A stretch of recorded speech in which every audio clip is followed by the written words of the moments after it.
My headphone broke, which had the mic too, so you will have to hear my voice for some time.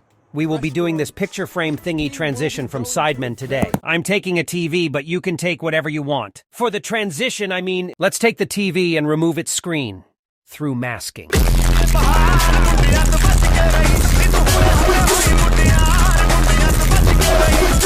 Sorry for that.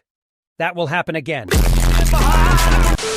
Make a copy of the masked area and invert the mask in the lower layer. Now animate the layer with only the screen from down to up.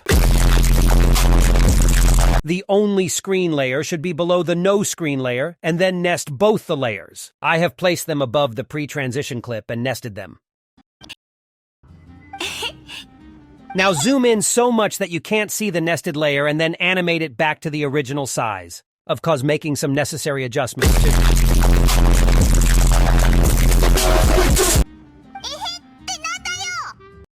There you have it. I hope this video was somewhat useful to you. Well then, see you next time, me.